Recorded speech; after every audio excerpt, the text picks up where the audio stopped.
What's up, you guys? Welcome back to my channel. And today I am here at my desk and I actually wanted to do a video of me just figuring out this mobile workflow that I mentioned in my last video with my new iPad Air 4. And I wanted to do this because this is actually going to be my first time trying to do an end-to-end workflow with just the iPad and not using my desktop at all. I do have to kind of get this down before, not next weekend, but the weekend after that. So I figured I would kind of go through it with you guys and figure out, you know, what works, what bumps I run into, and this will be my trial and error version, and then hopefully in the future I can actually do a full-on version once I've really worked out all of the kinks in this workflow. So that being said, a few items that I've got the iPad, I have the pencil in here as well, and then I've got my adapter, and I will be taking my SD card out of my X Pro 2, of which I've taken a few photos that I just need to go through and be able to,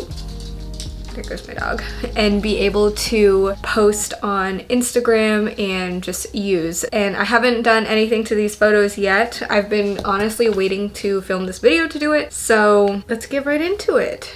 Alright, so I'm going to attempt to screen record on here, as well as have me, you can see all my facial reactions depending on how this goes. So I'm gonna go ahead and plug in the adapter to the iPad, which I don't even know if this case will allow, so there we go.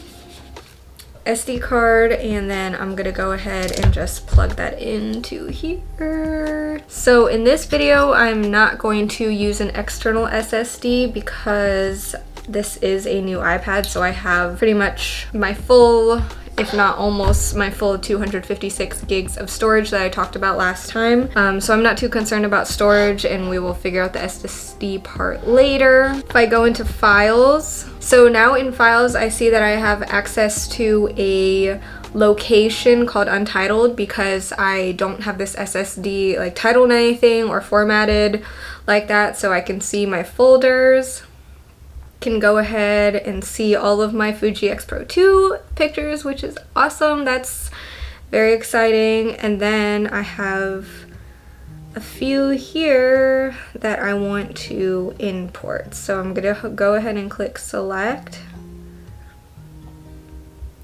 and select all of the ones that I want. I wonder if I could, yes.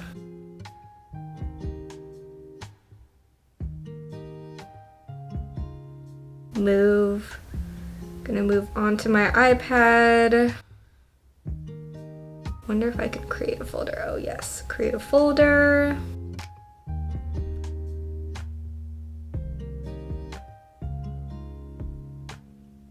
And then go ahead and put today's date, which is the 31st. This is gonna be such a rambly video, I apologize. Okay, and copy. So now it's going to just import the photos. Wow, that was actually a lot smoother than I thought. Maybe I'm just good at technology. Okay, so now that I go on my iPad, I see the birds folder, perfect. And then I wonder if I can safely eject. Okay, so supposedly, as long as you close the app that would be using the card at the time, you don't need to kind of safely eject it because iOS will handle that as long as you're not using the application. So I'm just gonna close my Files app, which was using it, and then just pull out the card. And my iPad's not giving me any warning or anything like my desktop would, so I think we're okay. Put that back in, unplug the adapter, and then yeah, we're good. Okay, so next I'm going to go and pull up Lightroom. So now that I'm in Lightroom, I'm going to, well, I should have all of, there we go, have all of my stuff from previous projects. I'm gonna go ahead and put this in landscape photography, even though it's bird. Oh, did I do the wrong thing? Yeah, delete. I meant to create an album. Here we go. Birds.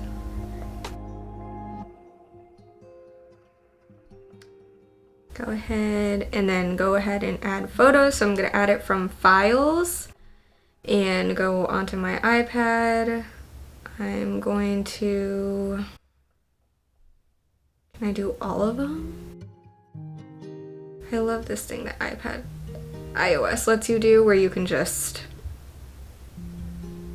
select by swiping. Okay, so now that I've selected all of them, I'm gonna go ahead and open them in Lightroom. And this is definitely a little bit different than on my desktop, because normally on my desktop I would actually plug in both the SD card and the SSD at the same time, and then my initial culling process would be moving only the photos that I wanted from the SD card directly to the SSD, and then importing those photos into Lightroom, and as I edit I would cull more. But with this process, the file system, and I've talked about this in my past video, iOS file system is just not as nice to me and easy to use as my desktop would be. Also, the fact that I don't connect my trackpad or anything like that, so everything is just tapping. So therefore, I'm just directly importing everything into the folder, which in the future may be an SSD folder, but as of right now it's an iPad folder. And then from there I will import everything to Lightroom, which I did, and then from Lightroom I'll go in the photos one by one and delete as I don't want them. Luckily for me, this shoot only has 35 photos, so it's really easy to kind of import everything and then go through, but I'm gonna have to continue that. So anyways, I'm gonna go through each individual photo. That I was on Do Not Disturb. So I'm gonna go through each individual photo here and just determine what I want or not. For example, for this one, it really depends on how it looks if I were to crop it. If I can crop it so the bird is pretty close up and still get a decent image that way, I think I'm gonna do that. So we're gonna try this. And then go ahead and brighten the sky up.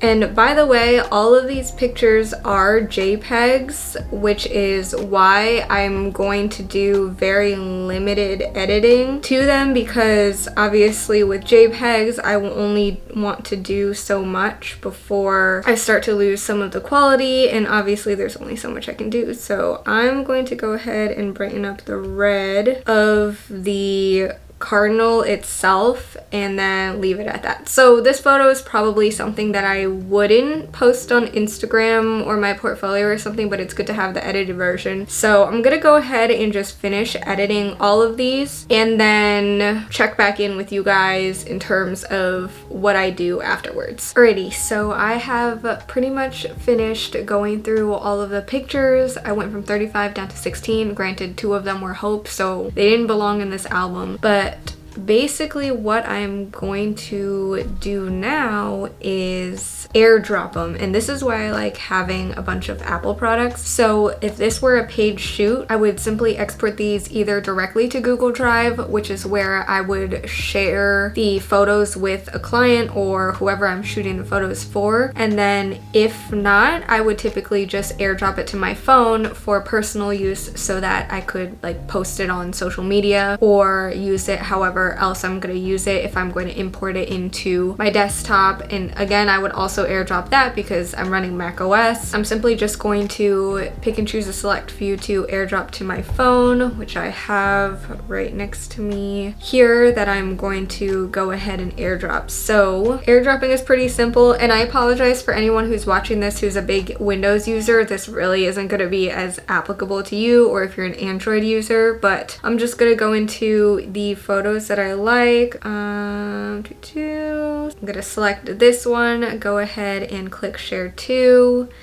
and that will kind of get it ready to airdrop, and then just send it to my phone. I'm probably not going to show the actual airdrop part because I have all of my personal contacts, and then basically just go through this for any of the photos that I want to airdrop and then post. And that's it. So basically I'm very pleasantly surprised with how easy that was for a first timer. I've never like really utilized the iOS file system before to that capacity, so I'm really excited about how easy that was. The import process from my SD card was really easy with the adapter, so I'm happy to see the adapter works. Now, the only thing that I would say about the entire process is I haven't tested on RAW files, although I have definitely airdropped RAW files from my computer to my iPad before, as well as the fact that I've seen other people do that. This time I used only JPEGs. Aside from that, like I said, it was pretty seamless, and as you guys could see, it was very quick, so I'm excited to see how this whole system works for me in the future. I have an Apple desktop, an Apple iPad, and an Apple iPhone, so everything is running some sort of Apple OS, whether it's iOS or Mac operating system, and that makes everything really easy between all of the devices. So that's definitely a super simple one for me personally. For people who are running Windows, I don't know how complicated that is, especially with working with a tablet, but I'm sure with a Windows laptop you would simply do it all into the laptop and then upload it to some kind of cloud or somehow directly transfer it to your phone. I don't know, I haven't used a Windows device in a while, but that being said, I hope you guys enjoyed this video. I hope you may have picked up 1 or 2 points, and I'm definitely excited to be utilizing some of these pieces that I picked up in March to have a really fun mobile workflow. So if you guys enjoyed this video, please be sure to give it a thumbs up. Again, if you notice something in my workflow that you would recommend fixing or improving on, let me know. I would love to hear tips, especially if other people have already been utilizing some kind of iPad for their entire editing workflow, as I've seen some videos on YouTube talk about. And if you guys enjoy all kinds of photography content, especially film photography, Fuji and Olympus gear, please be sure to subscribe to my channel, and I will see you all in my next video.